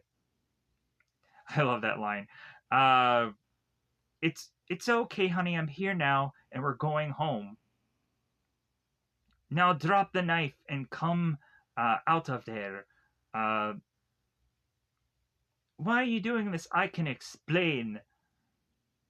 Carter is waiting downstairs. Carter is there, pointing to the elevator. Um, I want my mommy. You're a poor liar, my dear. Carter always does as he's told. He's a good boy. Once we're safe away, he'll be yours again. You might have to share him with the law. Someone will have to take uh, the pay for the the terrible crimes. You did this. I did nothing. I don't even exist. Now say goodbye to Amy and don't upset her. Uh, can I kiss her? No. Don't force me to kill you. It would be very harmful to the child. Damn you! Look what you've done. So, uh, so we come to find that there is a uh, baby carriage that ends up getting stuck in this door, and it also kind of stops the cops from making it so quickly to getting to what is Bamps. And eventually, what ends up happening here is that Jenny ends up getting so close to Vamps and Amy that at some point Bamps doesn't even realize there's somebody coming from behind him, which is also some personality that I would assume is possibly Margot, because Margot is supposed to be the personality that protects the children. It seems that she is to be the protector personality, and she ends up coming from behind and stabbing into Bamps, which is to have him drop Amy. And while the kid is dropping, we see that Jack was in the cop's car. He rushes out, grabs Amy at the perfect time, and Jenny looks at Jack. It's like, oh my god, you just saved my child. Oh my god, this is amazing. So the cops make their way back to Bamps here, and so everything seems to be all. So now Jenny's back on the playground. We thought Carter was imagining his dead father. Uh, Dr. Nix faked his suicide so that way he could cap the children without the police tracking him down. Uh, what about tracking his son? Once Carter helped get the kids, he was disposable. Dr. Nix planned to disappear and leave Carter for the police. Did they find him? Do you think he'll come back? I don't know. I hope so. He needs help.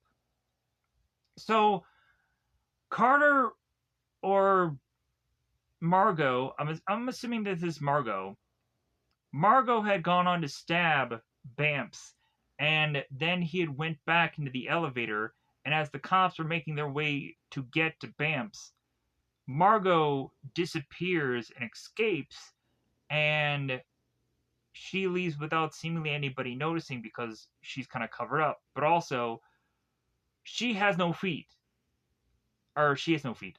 she has no shoes on her feet. So there's something kind of like, hey, there's something up there. But nobody really notices except for Jenny. But then Margot just disappears. So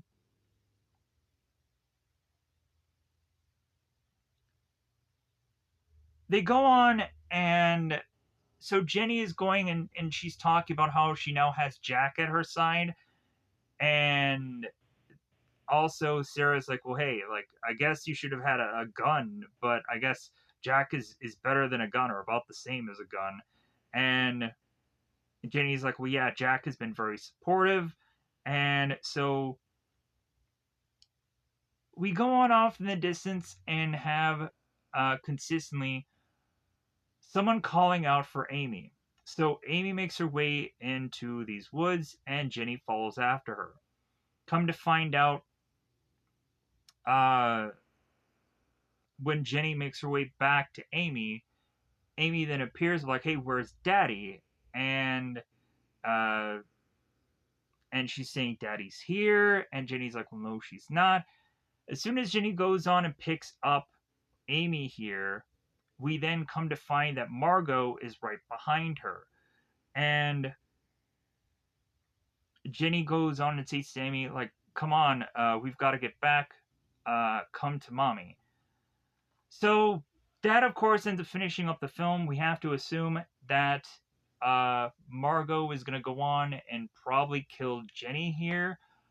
And then just kind of really get even with all of this. And eventually, I'm assuming this is going to turn into like a stepfather kind of movie if it ever was to have had a sequel. And that would have made a lot of sense. You just kind of have Carter just kind of bounce from person to person and just kind of restart all these lives anew, and have this other personality and just kind of wrap all these things together, whatever. But it seems that there was never a sequel that was to have happened with this character. So maybe at some point, John Lithgow will probably go on and revisit all of his old characters at some point, but who knows? With that also said, like, it would be interesting to see that this movie ends up getting a remake. But then again, with there being Raising Cane's restaurants that exist, I don't feel that anybody would probably go on and have a movie title that shares that same kind of restaurant name here. Uh, because logically, it would just be so hard to Google and find and whatever, like it is now. So, with that said, I'm going to get the heck out of here because I know I've talked for far too long, probably more than likely longer than this movie. But regardless, I wanted to go on and just kind of see what all happened and all the dialogue and all the stuff, and trying as much as possible to cut some of it down, even though, again, this is a very long winded film. Hopefully, I will go on and do some projects that, again, are to probably tie into uh, some kind of more kind of fun, kind of comic booky, whatever kind of things. Uh, I'm wanting to go on and eventually do, like, I think it was called like One Crazy Summer, to also realize that it's also to be kind of past summer. So I just kind of want that as probably like maybe like a reflection kind of film of the possible summer or whatever.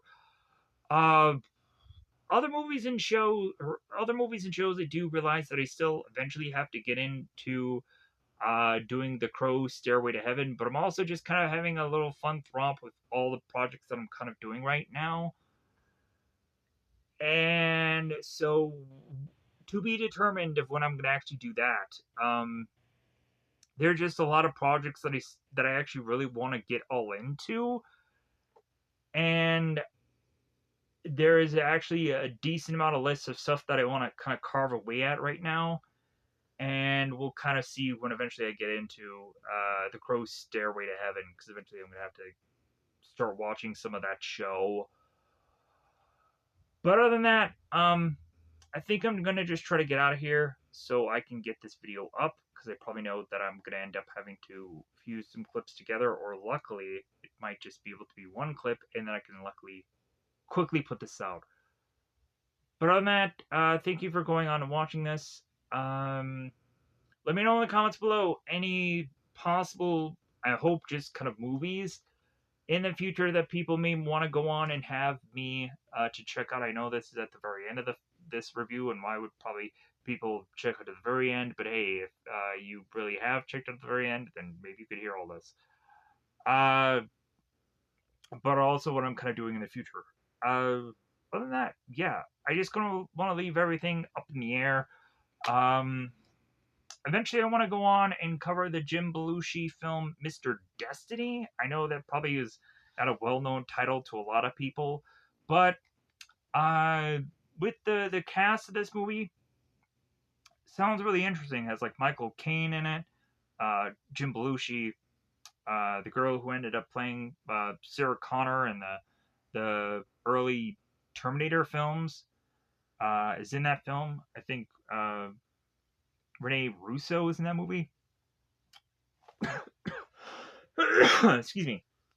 But yeah, though these will all be future projects that probably will eventually go on to be on the channel, and really going on and stating exactly when I was to have, excuse me, talked about all of this. Excuse me, I'm gonna get out of here. Bye, everybody. Bye, everybody.